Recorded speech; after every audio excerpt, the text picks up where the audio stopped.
what constitutes slavery. You were bought with a price. There is no more defining expression in terms of what it means to be a slave. It means to be owned. It means to be owned. Do you remember these words? Matthew 25:21. Well done, good and faithful. That's what you have read all your life. That is not the word for servant. That is not any of the 6 words for servant. That is doulos. Well done, good and faithful slave. When you give somebody the gospel, you are saying to them, I would like to invite you to become a slave of Jesus Christ. I would like to invite you to give up your independence. Give up your freedom. Submit yourself to an alien will. Abandon all your rights. Be owned by, controlled by the Lord. That's really the gospel. We're asking people to become slaves. I don't hear a lot of that slave talk today, do you? A kind of service which is not a matter of choice for the one who renders it, a kind of service which he has to perform whether he likes it or not. It describes one subject totally to an alien will, the will of the owner, and in total and utter dependence on that owner. That's what the word means. It is the word for slave. If you think that's a hard word for us to swallow, imagine how hard it was for those living in the midst of slavery to swallow that. How can Jesus and the apostles of the New Testament talk to people living in the midst of a slave-dominated society, 10 to 12 million slaves at that very time, about the fact that being a Christian was being a slave to Jesus Christ? There wouldn't be any distant, foggy idea of what that meant. They would know exactly what that meant, precisely what it meant. Let me tell you about slaves in the Greek-Roman world. They had no freedom. They had no rights. They had no ownership of anything. They had no legal recourse in the courts. They could not give testimony as a witness in a law case. They had no citizenship. They had no possibility of doing what they wanted to do. They weren't asked, say there, Mr. Slave, what would you like to do to be fulfilled? They weren't asked, what do you think your purpose is? Can you dream your dream so I, your master, can fulfill it? Bizarre. They had no choice about anything. They owned nothing. They couldn't be citizens, and they couldn't be a part of the army, the military. They were totally dependent on whoever owned them. Doesn't mean that it didn't have some benefits. They were provided for, cared for, protected.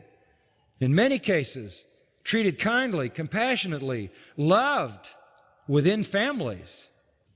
So the idea of coming along in that world and announcing to people that you must become a slave of Jesus Christ was just another way to present the message to make it impossible to believe. Nobody is going to line up to become anybody's slave. We're called to be slaves. Now, the difference between a slave and a servant is obvious. Obvious. Servants were hired to work for wages. Servants were hired to work for wages, and they could quit. They were paid a wage for a job. Slaves were owned, and they could not quit. If they ran away, they were found, arrested, flogged, and there's all kinds of ancient writings about the flogging of slaves, and worse, and sometimes, many times, crucified publicly as a demonstration to the rest of the slaves of what could happen to them if they ran away. Back in Galatians chapter 1 and verse 10, Paul says it again, the end of the verse. He says, if I was trying to please men, I would not be a slave of Christ. Now, he understood what slavery meant. I only do what pleases my master. This is the singular focus of being a slave. You don't have to please a lot of people, you just please one. That metaphor is critical to understanding our relationship to the Lord. If we're going to talk about a personal relationship to Christ and to God, then our personal relationship is we're slaves. That's the best way to define that relationship. And Paul here tells us it means that we only please Him. He says to the Corinthians, I have as my ambition to be pleasing to Him. It came down to this: do what He says and do what pleases Him. It's that simple. That's what a slave did. Really only two possibilities. Where there was a direct command, you obeyed it. Where there was not a direct command, you found a way to do what you knew would please the master. You obeyed him and you pleased him.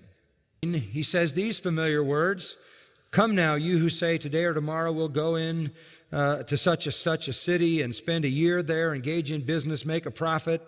Yet you do not know what your life will be like tomorrow. You're just a vapor that appears for a little while and vanishes away. Instead, you ought to say, if the Lord wills, we shall live and do this or that.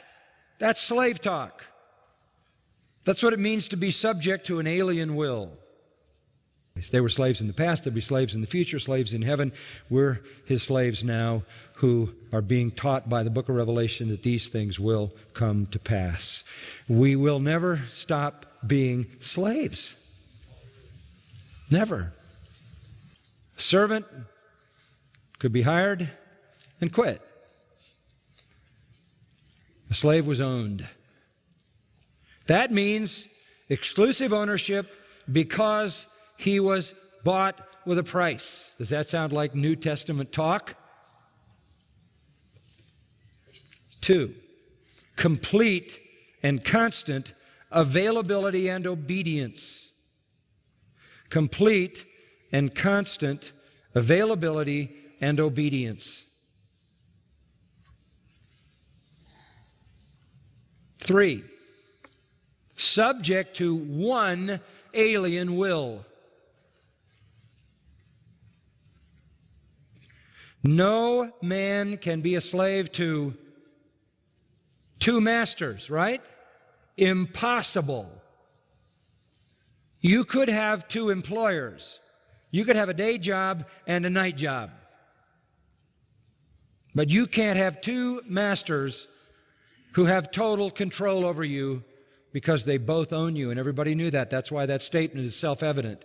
No man can be a slave to two masters. So, exclusive ownership by one master, complete, constant availability and obedience to that one master, and simple in the sense that it's singular. Let's call it singular devotion to that one master. That's New Testament talk too, isn't it? Love the Lord your God with what? All your heart, soul, mind, and strength. Have no other gods. Do all that you do to please Him, to honor Christ. 4th, the slave had complete dependence on his master for everything. For everything. Absolutely everything. And 5th, all discipline and reward came from that one master. That's what it was to be a slave. You were owned by one person.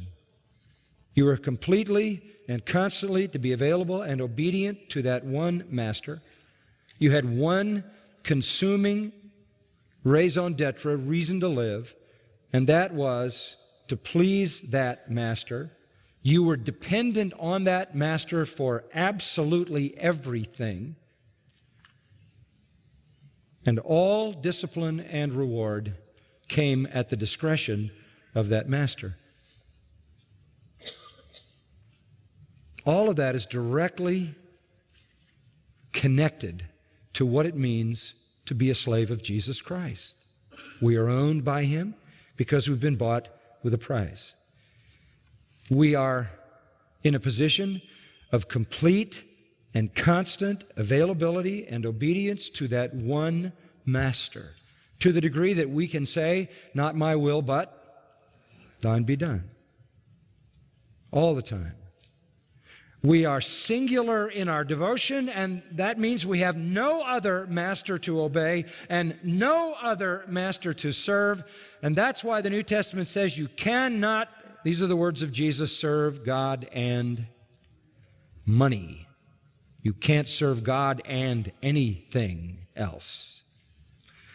I can't tell you how many years I have gone through discussions with people about the lordship of Christ. Let me tell you something real simple. Kurios and doulos are two words that describe both sides of a relationship. If there is a slave, let me tell you something, there is a Lord. If there is a slave, there is a master. If there's a master, there's a slave. You don't call yourself a master if you don't have a slave, and you're not a slave if you don't have a master. That's why the New Testament never even bothers to defend the idea, as it were, of whether or not when you come to Christ, He is your Lord. That is patently obvious. When you confess Jesus as Lord, you are at the same time confessing yourself as slave. There's no other way to view it.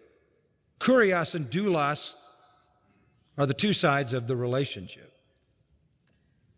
A slave is someone whose life belongs totally to someone else. Absolute ownership, absolute control, absolute subjection, absolute obedience, absolute loyalty, absolute dependence.